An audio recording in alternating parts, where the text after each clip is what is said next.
honeysuckle soup on a hot summer day. Coffee comes back in a nerve-wracking way.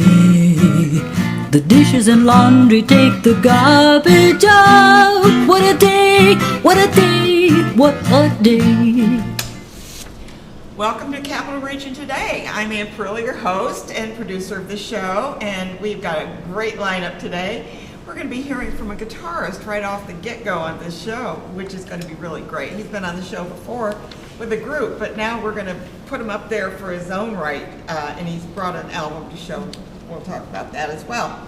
And then we're going to be talking with Robert Michaels. He's with the B'nai B'rith, and that's the Holocaust essay contest, and we'll be talking about that. And he's kind of handing off the baton to another person, but we're going to find out what's happening there. We also have two guests for the Stockade Art Show, which will be coming up in September, and we have some art behind over here, so you'll be seeing some art when the guitarist plays. We're also talking with a gentleman, John Grirffin. He is an author, but he's also does paranormal research. So we'll be finding out what he's been doing and what he's been finding out. I guess that's what we're looking for. And then our final guests of the show, which are not final at all because they come on every year and we're so happy to have them. We have Neil and Shari Piper, and they'll be talking about the Lustgarten Pancreatic Cancer Research Walk, which is coming up at Elm Park in Delmar. So we've got a lot going on today, and I hope they'll stay for the whole show and find out what's going on. And we'll be making announcements throughout the show as well. But right now we're going to start out with Red Bucking, and this is his album. He has an album, and I'm going to hold that up. I think you can see it there. Yes, and it's got 6 songs on it, and we're going to hear a little something from. What are you going to play? I'm going to play a song. It's not on that album, actually, but it's a song that I recorded a few years ago with the band I play with, the Vine Brothers, and it's called Gaslight. Gaslight? And I'm going to play a little harmonica, so okay, good. excuse I love the that when they awkward do that. Yeah. rack here. Yeah. The old Bob Dylan thing, huh? Yeah, well, I only have 2 hands, so I need to use them for my guitar. So we make do. Okay.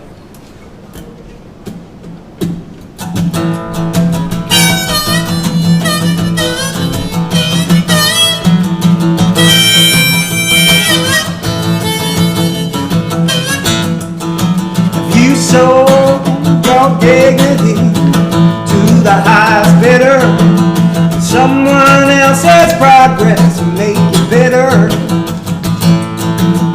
Don't you just love the emperor's new clothes? Don't you just love the smell of blood underneath your nose? Look at me, I could be a little thing that you won't see. I could be your future, never mind my past. All you gotta do, guess I'll believe your lying eyes. Guess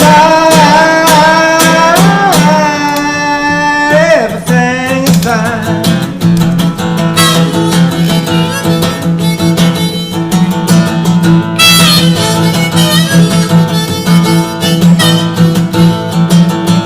Nothing to see here, nothing to show, nothing to report. What do you know? Don't you just love the emperor's new clothes? Don't you just love the smell of blood underneath your nose? Look at me, I could be a little thing that you won't see. Your future, never mind my past. All you gotta do, guess I'll believe your lying eyes. Guess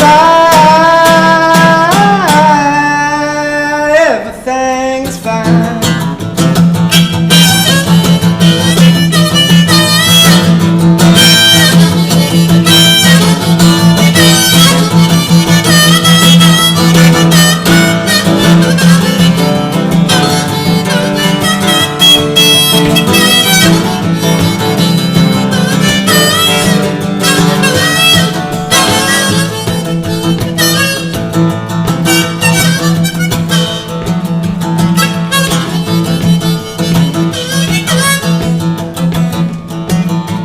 nothing to see, nothing to show, nothing to report. What do you know? Don't you just love the emperor's new clothes? Don't you just love the smell of gold underneath your nose? Oh, look at me, I could be any little thing that you won't see. I could be your future, never mind my past.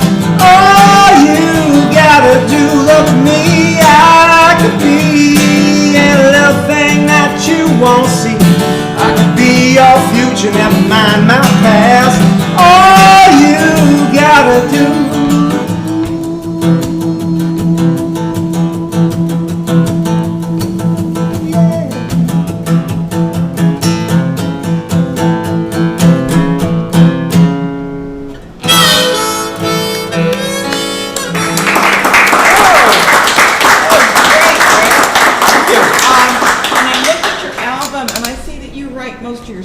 I do, yes, and I just wrote that song that I just played. You wrote it a few years back, though. Yeah, right. So and now the common word now is gaslighting, right? It is, and I wrote that a few years back, and you know, when a lot of that seemed to be going on, and so I was just kind of inspired to, you know, when you write a song, it can't be too specific, but you want it to be accessible to not any one particular situation. Yeah. And so that's kind of how I came up with it, and try to keep it simple. You know, and I feel like that's the best songs are You have a nice beat. It's a nice beat too, the music. And yeah. I like the accordion, not the accordion. The harmonica. Harmonica. Yeah. With that, because it's, and it's interesting that you can put that on and you can sing and play. I mean, that's gotta be, you ever miss it? Or you go to reach for it and it's gone? Sometimes the harmonica, I'm a much better guitar player than I am harmonica player. Yeah, so no, it's good, it's something I've worked on over the years, you know, it's taken time, but now it's sort of, I let my guitar hands go on autopilot at some point. If you practice enough, that's what happens. Yes, right. And so on top of that, I'm just singing or playing the harmonica, and I sort of don't even think about that at that point. Yeah. Now, I know that you were on here with the Bluebillies before, and you mentioned another band that you're working with, right? Yeah, so I play in a number of bands, besides doing my solo act, which is mostly my original songs, which I also do a duo sometimes with a guitar player, Sam Whedon, out in Schoharie County. Sometimes I have a full band, and this album is more of the full band. It's kind of, I play a lot of electric guitar on that, drums and bass and all that. You're playing acoustic now. So right, I'm playing acoustic, which I do on some songs. And so my other original band, which we released 4 albums over the past 10 years or so, is the Vine Brothers. The Vine Brothers? Vine Brothers. V-I-N-E? V-I-N-E, yes. And so we were sort of spread out geographically. So what we would do is a couple times a year or more, we'd get together a little mini tour, a couple weeks here, a couple weeks there. So that's also a lot of my original songs, more with the acoustic style. And then I also do I do side gigs with the Bluebillies.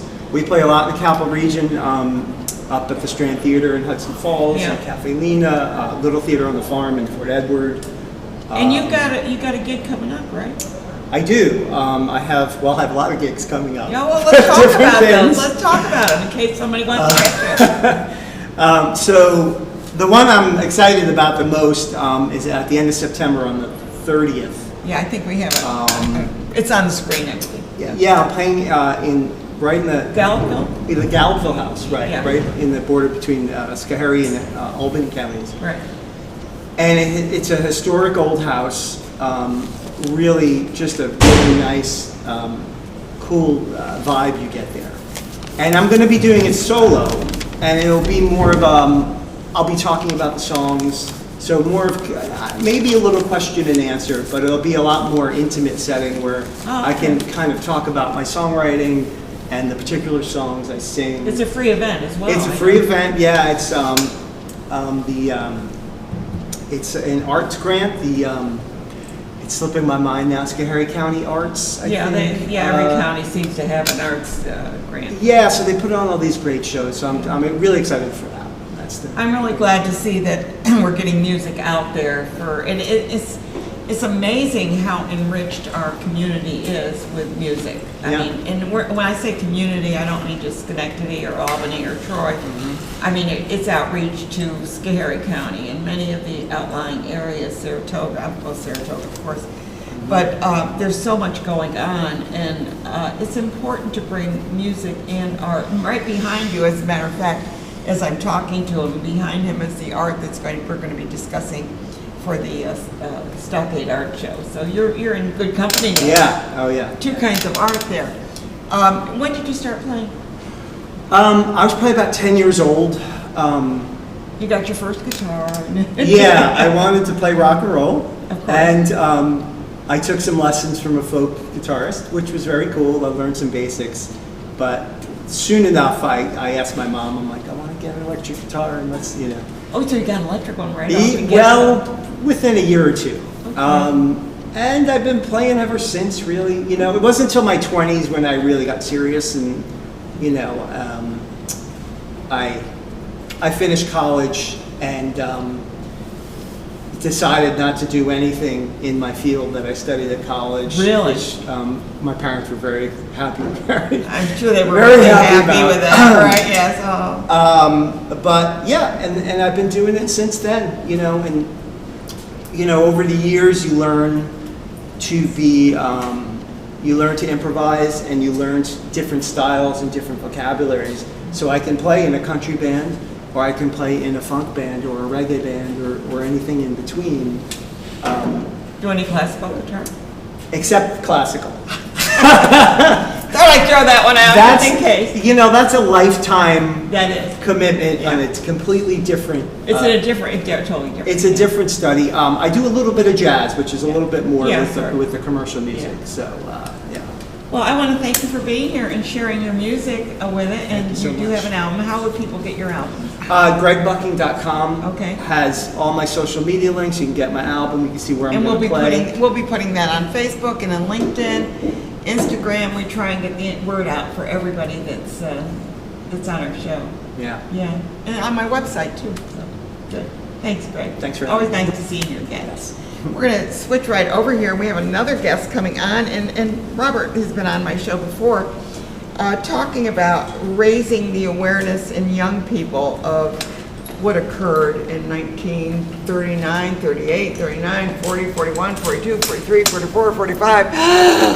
Yes, it was a long process. It was a global insult to humanity, and we have a It contest. was a global pogrom that wasn't a pogrom. It was more than that. We have a contest that is aimed at middle school and high school students. It's a completely non-commercial project that doesn't cost any money to enter it or anything like that. We aim at middle school and high school kids in part because it's an impressionable age. What they hear in school at those ages is influential to them. And now we have a legacy of 40, 50 years of this contest going on every year without interruption. I've been involved probably for 30 years, chairing it for 19 years, I calculated. But it raises the awareness. Okay, so just recently, we heard of a state that banned the discussion or teaching of the Holocaust. And we'll go on. It was Florida. Okay. Which I was alarmed. But then I looked, and they're banning everything, everything that they can come up with. So what you're doing to me is, because we haven't banned anything here on that level, you're raising awareness at an impressionable age. So what do they say? If you know history, you're not going to repeat it, or you try not to repeat it. I don't know. Actually, I'm not so sure about that, but that's what they say. Well, You're doomed to repeat it. the lessons of history are often not very good ones. Yeah. I've been involved with this for 19 years now. I've been involved longer. I've been chairing it for 19 years, and it's time I mean, I'm going to be 77 before the next one starts. And a lot of people my age are dead.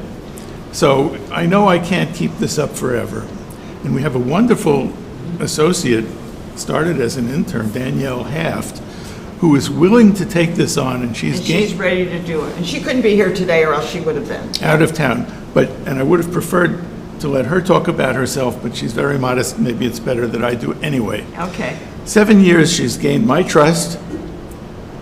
She comes to the essay contest with great credentials. She pursued mixed major and minor subjects, including Judaic studies. She was on the Hillel Executive Board and was the chair of the Jewish Life section of that board at college in Albany. So she's committed. Yeah, she has great connections within the Jewish community, including at levels of rabbis. And she's very creative. Eventually I started asking her to suggest some essay topics because she's better at it than I am. And she also went... You're too modest. She also went to Poland to visit 3 concentration camps. Warsaw, yeah. Well, Warsaw Ghetto. well, she visited Auschwitz and Treblinka and one of the other ones. Those were horrible. And she probably also went to... Anyway, the point here is, what did she do after that? She went to high schools and middle schools and talked about her visits to these concentration camps. This is the perfect person, and I can't do this forever. She's willing to do it. Carry on the torch. Iron was hot, and I said to myself, you know what? She deserves this. And then she got 7 years of experience with the contest and became a member of our judging panel as well. She's great. It's a no-brainer. Well, thanks. No, I mean, really, I mean, it sounds like the perfect person that you could have allied with. Yes, it was a fortuitous situation. I was very pleased to be able to do it. I will work in the background because we have all kinds of reports to do and funding to raise and so on. It's a big deal. It's a big responsibility, and she has a job. But the thing, yeah, well, that's another thing. Yeah. But the thing is that this is not just for B'nai B'rith. It's not just for this group or that group. It's throughout the area that you're soliciting essays. Yeah, we have a 12-county contest That's what I'm saying. area. We need to show that this is big. Oh yeah, this is a regional thing, and the people who participate in this become parents, voters, community leaders. These are people who by now have entered adulthood in these wonderful 19 roles. years you've been doing this, right? Well, and the thing's been going on a lot, double that amount of time. And these people are now adults. This is our legacy. There are thousands, probably tens of thousands of people who are influenced by this contest. And I'm very happy to have her take it over and bring the energy of a younger person to it. And I will bring the wisdom of an older person in the background. Well, we gotta work together. We work together. Yeah. What do you see as the common theme of these essays, or can you even address that? I mean, is it like the horrors of it, or we're not going to do it again, or how did this ever happen? Where are you going with this? It's a great question because inside each of us is the desire to commemorate what happened and the tragedies. I am motivated, and I think everyone else involved in this is motivated by prevention of this type of thing from happening in the future. And I don't think we've been very successful as a planet, as a country, and of course our 12-county area probably has some more that we could do.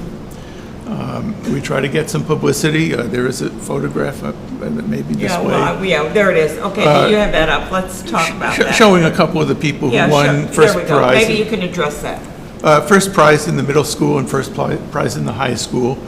We have an award ceremony in June where these essays get read. The award ceremony is recorded. We try to get some publicity for it, and that article in the Jewish World, a regional Jewish newspaper, exemplifies what we do. And me being here and you being kind enough to put up with me exemplifies what we do. Yeah.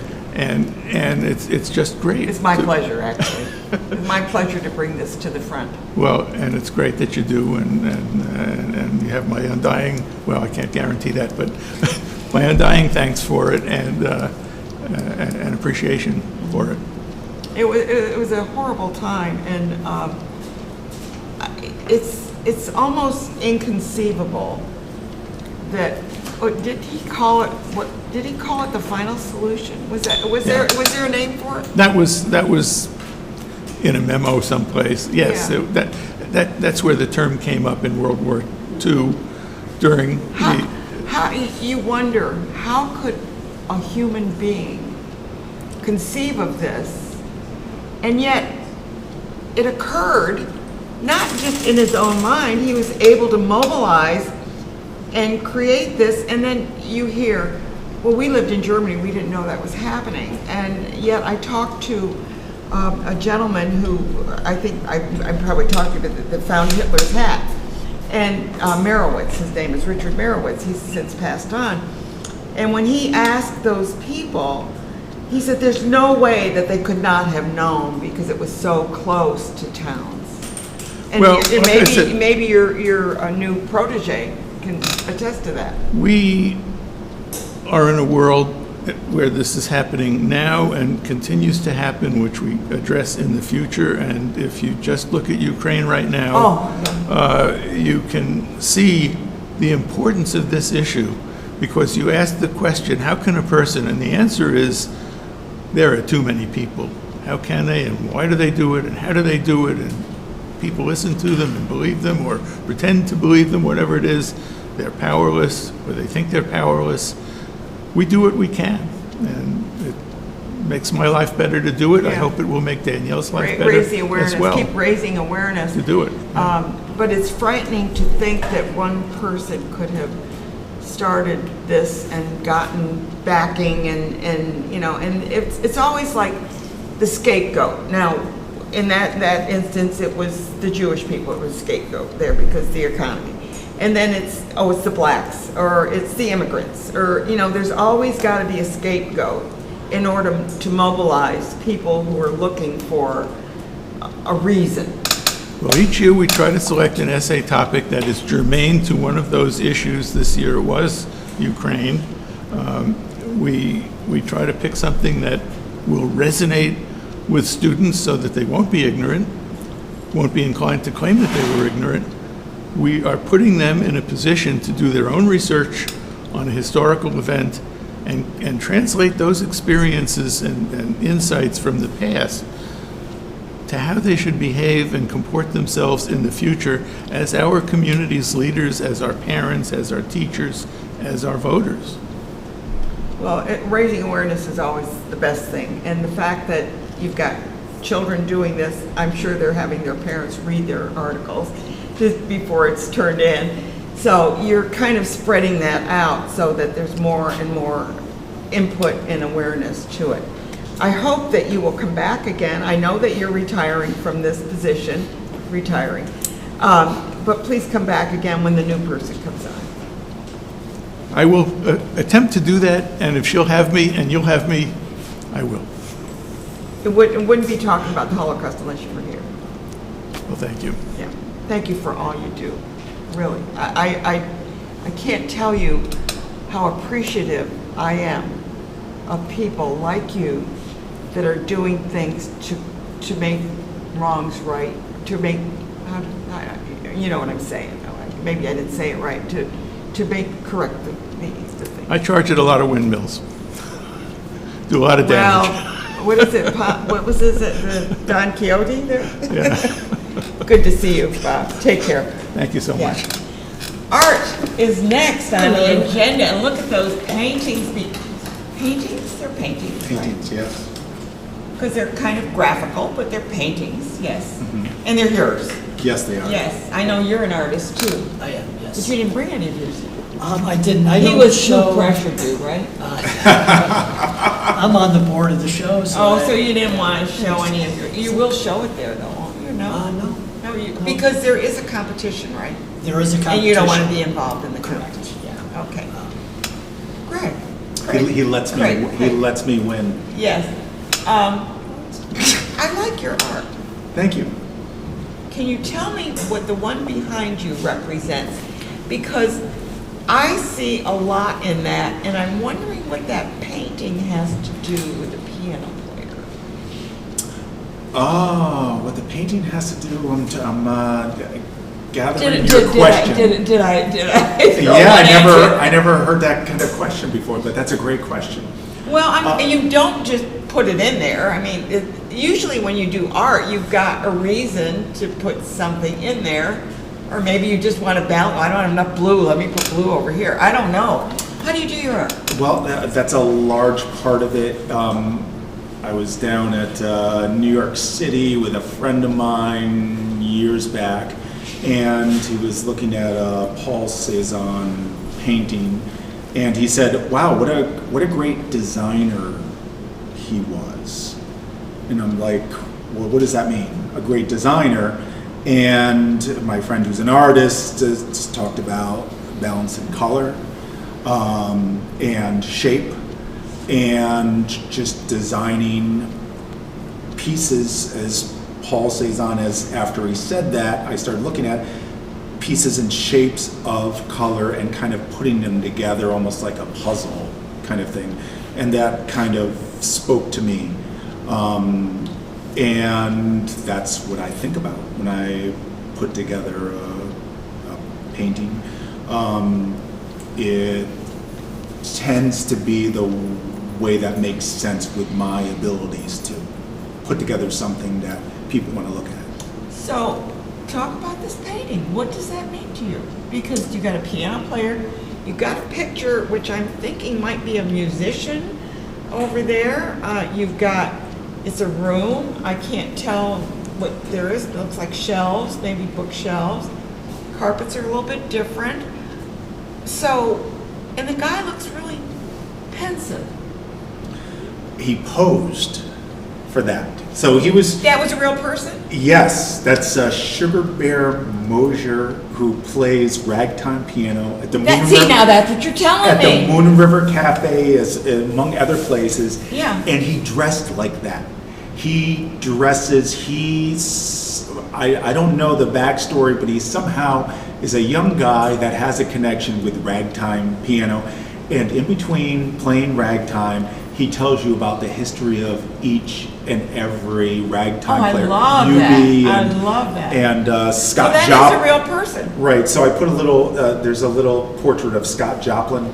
That's up what there, I said. There's got to be a reason for which that is, picture. right, just one of the people that, he Yeah, has in there. well- I didn't realize, when you said picture, you're talking about the picture within the picture. Yeah. Now I I'm understand sorry. more. You misunderstood me. Okay. But no, as far as him, he's a character, and he just wears these big flamboyant. The suit that he wore at his next show was entirely purple, and he had like. Well, I'll have to watch for that because I'd like to hear him. It's fantastic. So, Yeah. and he's a talent, and he's an entertaining guy, and he's 20 something. I think he's 20 Oh, something. I need So to get him on the show. yes, absolutely. And he spoke to me. He's like, I'm like, can I paint you? He's like, sure.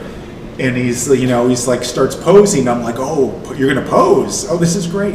Yeah. And he took that pose, which was a pose from a little break in one of his songs where he was playing, and all of a sudden he stopped and did a little one of these and kept on playing. I'm like, wow, Yeah. that's fantastic. So, Fantastic. Steve, you're quiet, but that's okay. That's all right. I'm listening. Okay, now Listening and you've got learning. music over on this one too, I noticed, and it seems to have the same lights on the piano, but piano's a little different. You like music? I love music, yes. Okay. I love music. You liked our guitarist, right? I loved it, yeah. It was great. It was great. I saw him before. Yeah, and this one here doesn't have a piano in, but it looks like it's taken in like a restaurant or something. Yes, up in Gloversville. I was having lunch/dinner with my daughter and my granddaughter. And usually they don't, my daughter doesn't look like that, but she had this look on her face that was like this protective mother look. At least that's the way so it that- spoke to me. I took a picture of her, and and you know, that expression, I like expressions. If somebody has a unique expression, Yeah. you can capture in a painting. Yeah, that means a lot to me. Well, now we've heard about Craig. Yes. About Steve. What kind of paint or work do you do? And I know we are not going to be in the competition, but Yeah, I've been doing a lot of silk screening lately. I had some of my sculptures cast I in know you do bronze. sculptures, yeah. So I'll show those in a few weeks, actually this weekend down south, and yeah, silk screen. So is this, you know, I always have to ask this because I know that sometimes your passions don't pay the bills. So what do you do to pay the bills, Craig? Oh, I'm an engineer. You're an engineer. Yes. How about you? I'm semi-retired as a house painter. Okay, So, so, see, so, house painter. Okay. Did you ever do any? No. and, I've seen some unusual houses being painted, so I didn't know if it yeah, it could be. If I'm up on the ladder, it probably is. And what do you think of the murals that are being in Schenectady now? Isn't that It amazing? really is. It's a blast of color and just interest throughout the city. And I hope there's more and more and more and more. Well, what I did not know is that the city has to approve them. I did not Sure. know that. Yeah. I mean, it's assumed that probably somebody did, but I didn't know it had to have that stamp of approval. That's it. Because you don't want junk up there. Right, exactly. Yeah. There's some good artists in the area, don't we? There's a lot. Okay, so tell me about the art show. Well, It's this a year. juried show, right? It's a juried show. This year it'll be September 9th with the rain date the 10th. And artists will start showing up at about 6 in the morning. And Setting up claim their tents. Yep, claim their spot, first come, first serve. And about 11, I think it's 11 o'clock, we'll have one or two jurors. And they will walk around and assess each booth. And after that, they'll meet for lunch and pick the winners. And about 3 o'clock or so, we'll have an award ceremony right at Lawrence the Indian. You're going to be around Arthur's, so there's food available. There's That's food for sure. available, and St. George's will have. Yeah, they usually have They that. have stuff out in the front, hot dogs and cornbread. Yeah, no, that's Kind of stuff. perfect. Okay, now my question, maybe I should know this, but I don't. So you have like silk screen, you're not yours, but somebody else's, and you have paintings like this, and then you have maybe small art, watercolors, and then you have acrylics, and then you have oils. Am I missing any fabrics? Well, you name it all. Yep. How do you pick a winner? Well, it's Because, I mean, if I'm looking at a sculpture and I'm looking at a silk screen, I mean, they're not even comparable. Well, they're not, but I think I believe the judges take into consideration the body of work that's presented. The body of work. The body of work, and there is, in the past, we've had one specific, the artist would have one specific piece of art that they would have judged, and in the days gone by, they put it in the circle, and the judges would walk around, but that piece of artwork may not represent what they are. Oh, I see. Have in their, Oh, okay, their body. under their tent or their body of work. So the judges go around and, I think it's. Well, it's a free event, number one, so we encourage people to come. It's the same day as the Italian and the Greek Festival, so you can hit it all and just enjoy walking and I have believe it. there's a trolley that will go around. Yeah. Pick you up and drop you off. I'm going to kind of go just off topic, just a touch. You're doing an art contest, right? Yes. And how's that going? It's going great. Yeah. October 1st is the deadline, right? Yes, exactly. I have about 30 entrants on there, submittals on there right now. I'm hoping to get like at least 100. So it's free to enter, electricityartscontest.org. So if anybody wants to enter, and that's music, poetry, short stories, visual arts, whatever you have. Yeah, and you have your judges too, yeah. Yeah. So I guess what I wanted to do was to show how art is alive in our communities. And we're part of Gallery 5, which is a pop-up. I heard, yeah. We did in June, and we're going to have our next one. And there's an in art store October. downtown as well. Or There's an art yeah. supply store. Yeah. Devery. Which is, Devery, Mohawk Valley Mohawk Art Valley. Supplies. yeah, they've had a She's little awesome. issues because of the construction in front of their place. Yes. It's all beautiful now. Yeah. The sidewalks are down. She just put her new sign up. Good. Now it's the. So we bonds. want to encourage people, and especially young people, to pursue their art. And there's also a under 18 category in the art show. Oh, good. 3 prizes, and every year we have like 6 or 8 young adults. Can they sell their art? Oh yeah, absolutely. So they can sell their art there too. Okay, good. So if you're looking for some art to put on your wall, you're not sure what you want, maybe it's a bronze sculpture on a stand, or maybe, or maybe a painting like this. I would love that one over my, that's just so, it speaks to me. That one, they all speak to me. But that one startled me and spoke to me, Thank so, you. and I saw what you, and I had a feeling that was Scott Joplin, but Yes. I thought, I know there's a reason for that, so anyway. And Craig won first prize 2 years ago, Oh, you and he did? won second prize last year. Yes. So there's, You can go up or The down, judges they have can go to contest. third or first again. That's true. Don't go That's for true. second, go for first. Okay, I'll remember that. Thank you. Appreciate that. Oh, I'm so bad. But anyway, thank you both for being here and Thank you. bringing your art No, and showing us that art, I love this stuff. I Yeah. love this. Makes life better. The Yeah. city loves it too. Yeah. Yeah. It's embracing. Thanks and good luck. Okay, Good- thank you. and Hope you sell a lot of stuff. Appreciate And I it. hope you gotta come back about that art after your art show. Okay. I mean, your art contest. Okay. Yeah, Good. certainly. Yeah, we'll do. Let me know who wins. Okay. See you guys. All right. Okay, good. John Grirffin is here, and John is a Paranormal Research. He's been on the show before, and we've talked about some of your equipment that you went out. I know that, and we will address this, that you lost your brother, Yes. Jeremy, right? Yep. And you have dedicated what you're doing to him as well. So he was your chief science officer, right? That's correct, Yeah. yes. So he was the one that was handling all of the, Well, he, so yeah, he was the chief science officer, but we worked so closely Yeah, together. yeah. And on top of that, we went through a haunting together. So we've been together in this pretty much since our younger days. okay, so you've written a book, but let's go back to find about you and I, research that you have, and you're working on a website, I know that.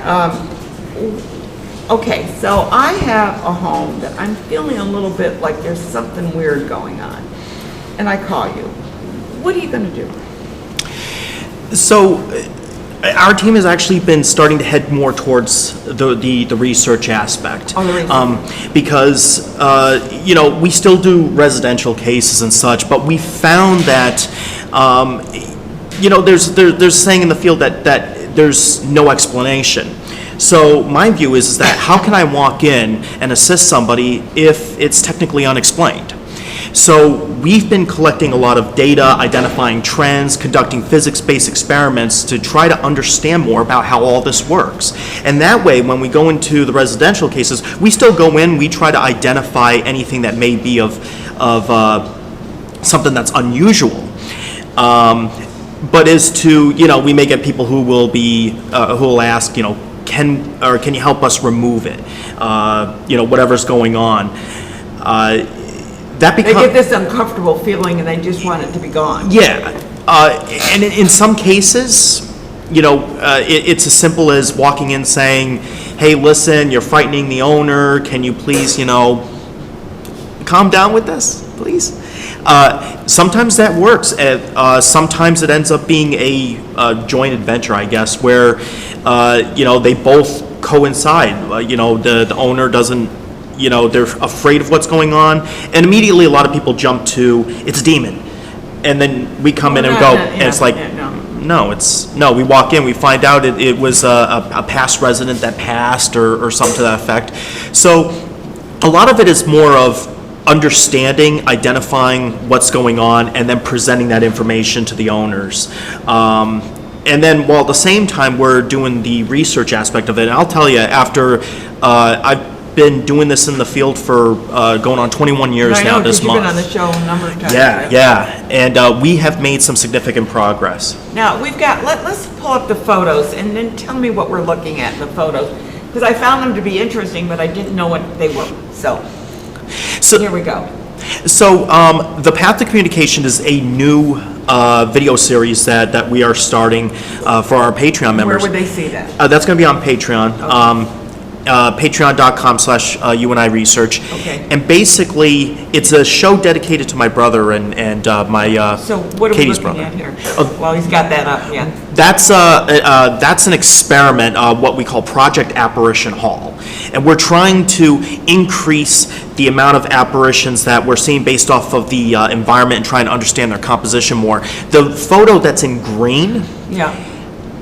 that's very sentimental. That's what you're seeing on the left, the person sitting there, that's the apparition of my brother. Really? That was actually caught during an event called There Is Hope at a place that we sponsor, the Wildwood Sanitarium. And we were doing a public, ghost hunt event.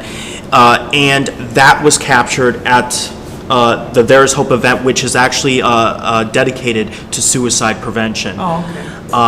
And it's just amazing that this happened during such an event. That someone caught it even. Yeah, we were doing the experiment. I mean, I've always wondered what it would be like if I ended up seeing my brother in apparition form, and I expected years down the road. It was literally just over a year that happened. Now, when you, because I thought at one time, I could be wrong, I thought that at one time you had equipment that you could sense temperature changes and also, sounds that maybe were out of our range and things. Are you still doing that? Absolutely, and we're still working on. We're still working on getting more equipment. We're hoping eventually. I know we used to work with Dr. John Foldy before his passing. We're trying to. I remember John. Yeah. Yeah, he was such a great person, and we're still collecting more information so that we could put a report together to give to the scientific community and hopefully team up with other physicists and hopefully develop new equipment because we have ideas. It's just we don't have the funding to do it. Well, I've read a lot of books by Hans Holzer. I think you know who that is, Hans Holzer. Not offhand. He was a ghost hunter, but he tried to disprove.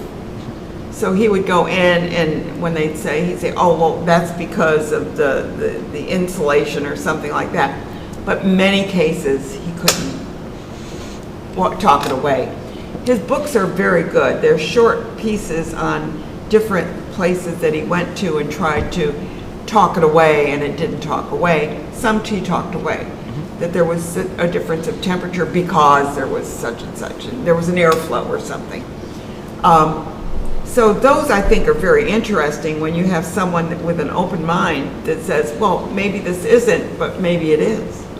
And that's still the mindset that we're in, and I've been preaching that to my team, is to be neutral. We verify. We actually did a live video where we demonstrated at a haunted location.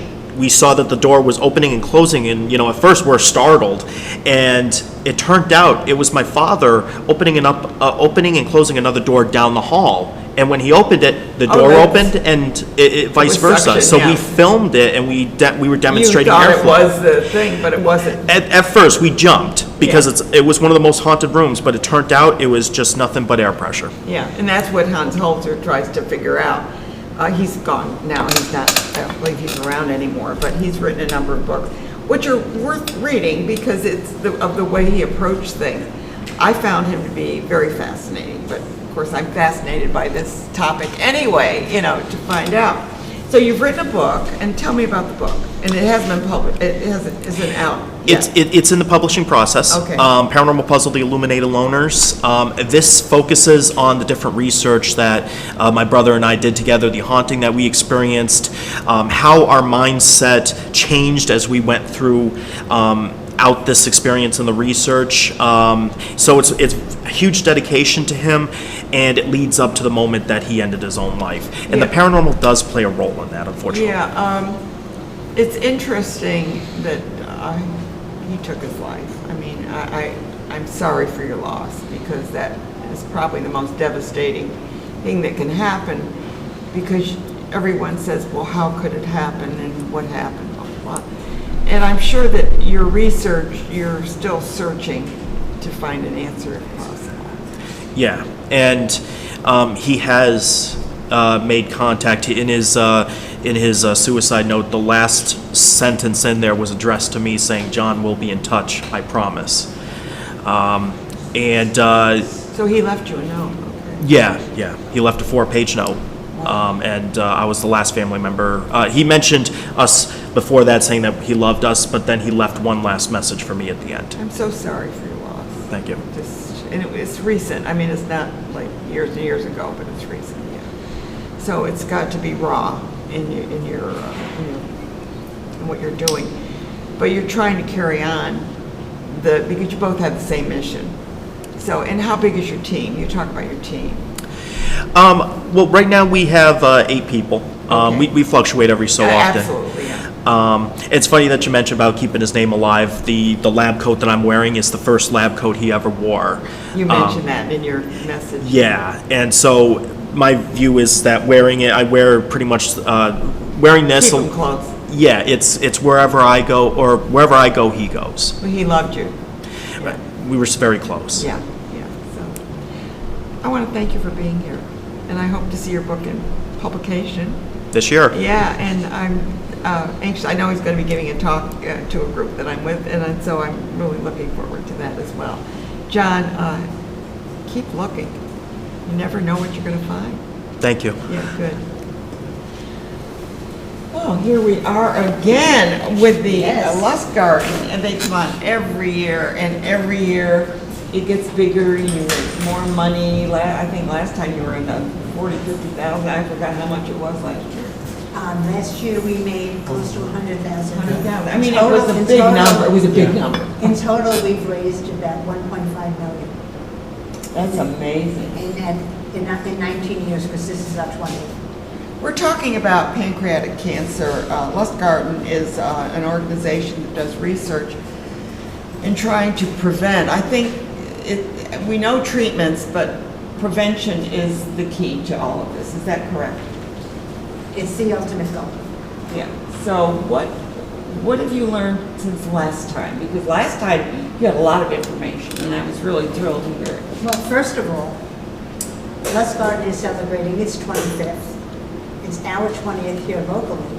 But in those 25 years of research, they have dedicated over $250 million to pancreatic cancer research. It's the largest nonprofit dedicated solely to That's this. Lustgarten. That's all they do. That's all they do. And before they were in existence, there was very little done for pancreatic cancer research. In fact, for government, the pancreatic cancer funding from NCI in 1998, when Lustgarten started, was $20,000. Oh, that's like nothing. That's Right. like nothing. It's now. Doesn't even pay for the. Oh, It's no. now $180,000. A couple of beakers. I know. Well, then that's it. And without the promise of possible funding, no researcher starts. And when there's no research, the funders figure there's nothing for us to fund. Yeah. So it goes round and self-fulfilling round. prophecy. Yeah. Yeah. So Lustgarten spearheaded that, and that's why they went into existence. Where is now- Lustgarten located? Where are their labs, or are they like working with different labs Yes. and kind of pulling information Yes, like they from have- France and stuff? Yeah. But they're based out of Woodbury, Long Yeah. Yeah, that's their corporate office, but they have a dedicated lab in Cold Springs on Long Island, but they're at Dana-Farber is the closest local. Okay. Okay. And they fund a lot of multi-place research, because without cooperation, nothing does. Well, you don't want everybody working on the same thing. You want them to complicate. It is complicated. No, I didn't mean that. But what I'm saying is to work together. So you find out that I've made this step, and now this person says, well, now that you've done that, then that jumps off on this. Yeah, they form A consortiums consortium. among hospitals all over the world. And they work with Stand Up to Cancer as well. Right.